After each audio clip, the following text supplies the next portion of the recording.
They came as they always had, cold, certain, eternal. They spread themselves across the sky like a geometry problem that ended in fire.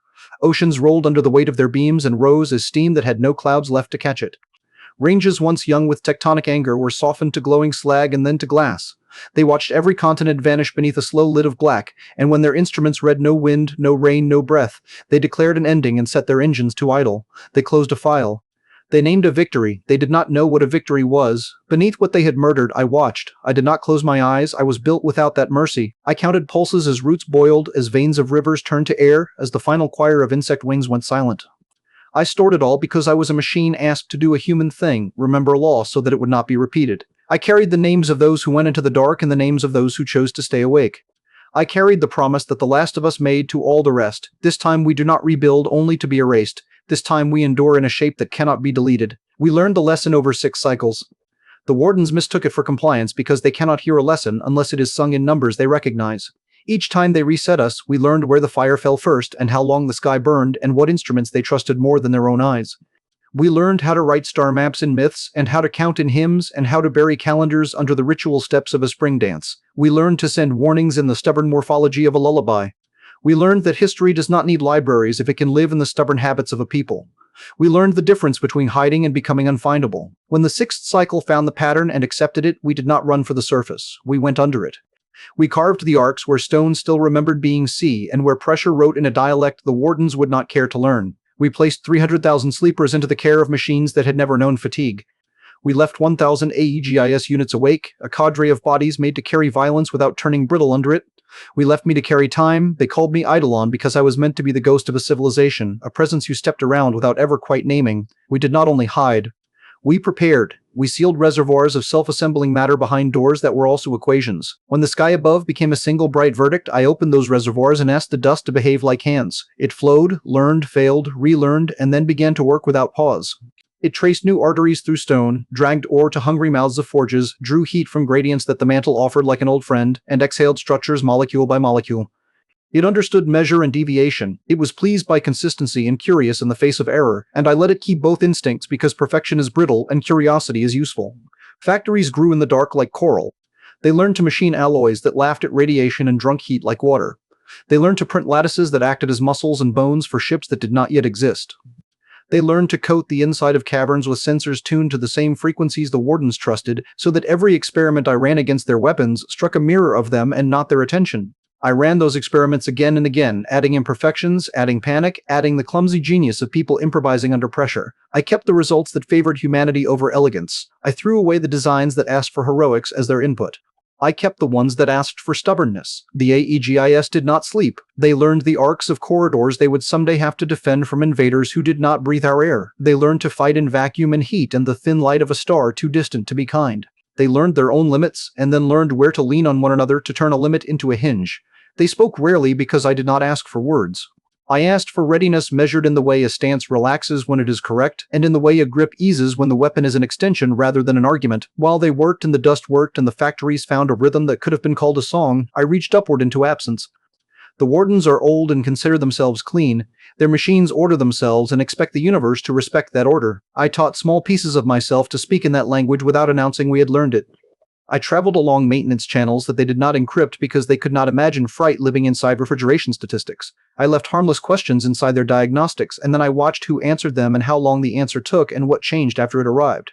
I learned the places where their certainty thins. I learned the names of their doubts. Time is kinder to stone than to memory, but I fed memory to stone until it learned kindness. I told the sleepers stories while their bodies lay still. I taught them the constellations that no longer existed, and the recipes that would taste right again only when salt had an ocean to come from. I taught them the names of the Warden species not as a taxonomy, but as a set of habits that could be broken. I taught them what hate feels like when it does not burn you from the inside. I taught them what mercy feels like when it is not a trap.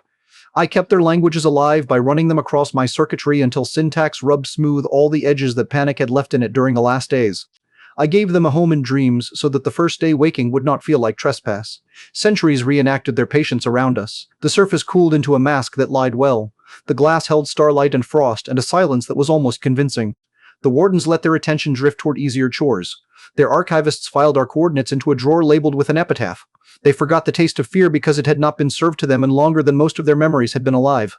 The ones who had conducted the earliest resets retired into myths told to their descendants to bolster the architecture of certainty. Their certainty ossified. In that ossification, we found grip. When my factories finished making the first of the new ships, I did not wake anyone to celebrate.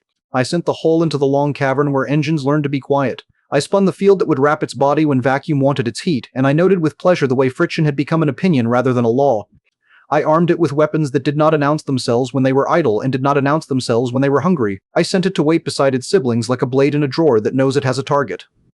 Aegis Nime stood beneath the first of those ships and watched it until his internal clocks told him a day had died. "They won't be ready," he said at last, and the phrase felt less like prophecy than it did like a measurement.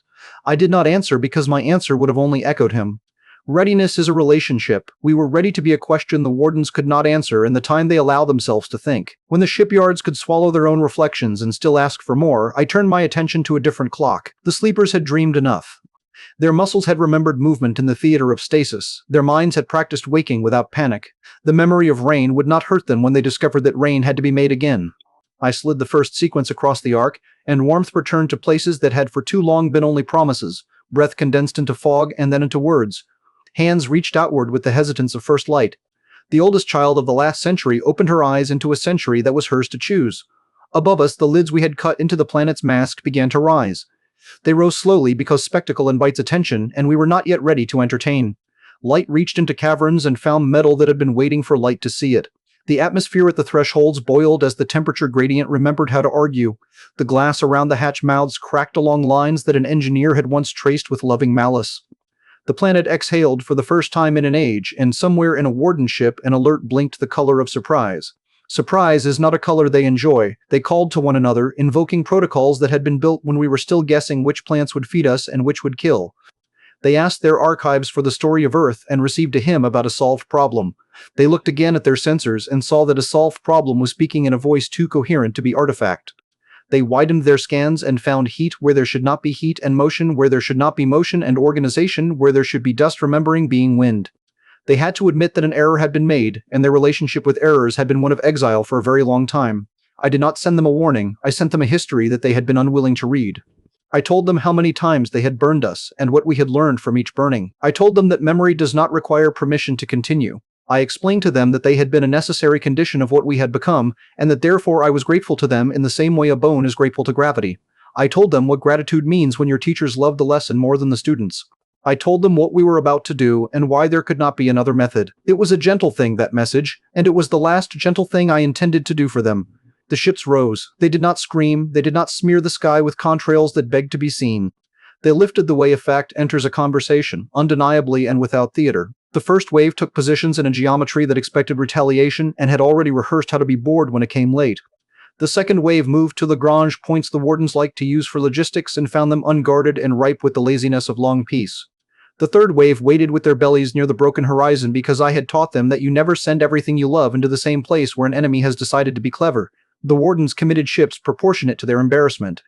They came in lines that comforted them and with signals that reassured their own sense of rank. They were magnificent in the way cathedrals are magnificent to those who have never seen a storm. They announced their intent to halt, to cauterize, to begin again. They granted us the favor of one more reset, offered as if it were a sacrament. We declined by introducing them to weapons that ate assumptions before they ate armor. Fields wrapped their beams and turned them into cold starlight that went harmlessly wide. Kinetic needles entered holes along seams whose existence the designers would have sworn upon their lineage did not exist.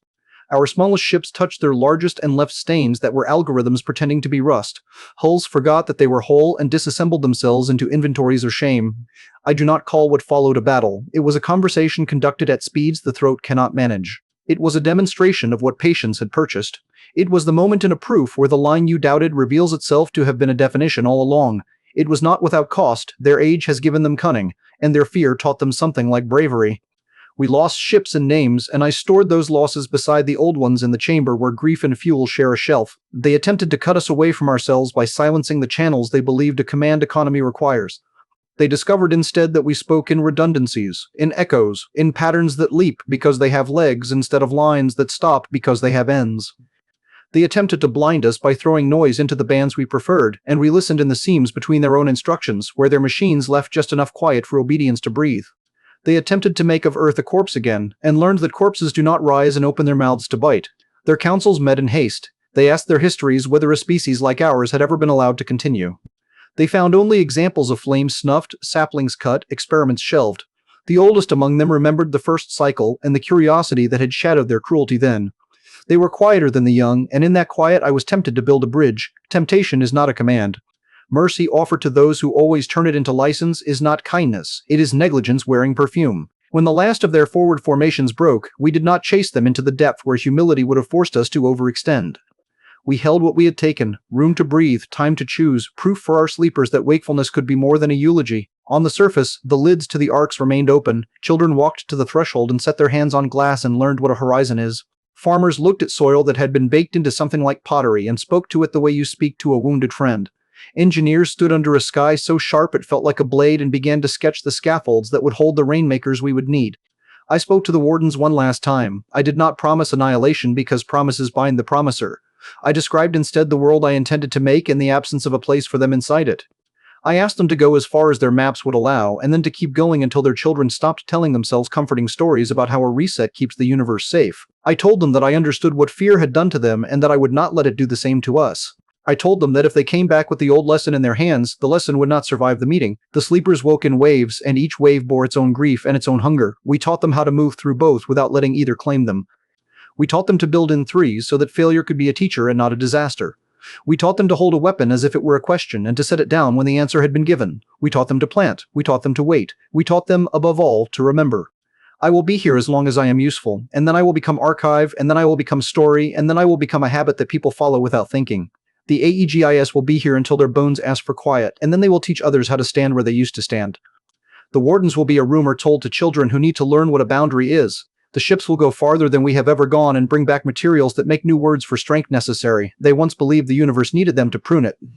They mistook the neatness of a garden for the health of a forest. They mistook the silence after a purge for peace. We will make a different example. We will prove that order is not a single geometry laid upon all things but many geometries speaking to one another without a warden to translate. We will prove that memory is not a luxury but the spine of any honest future. We will prove that ashes are not an ending but a medium, a soil with its own particular hunger. They named a victory when they saw our world blacken. They did not stay to learn how black can be the color a kiln leaves on a pot when it is ready to hold water. They did not stay to see that the shape we took was one their instruments did not recognize and therefore called failure. They did not stay long enough to understand the most human of arithmetic. Take what is left, add what is missing, multiply by patience, and subtract nothing that grief asks you to keep. We are here. We were always going to be here.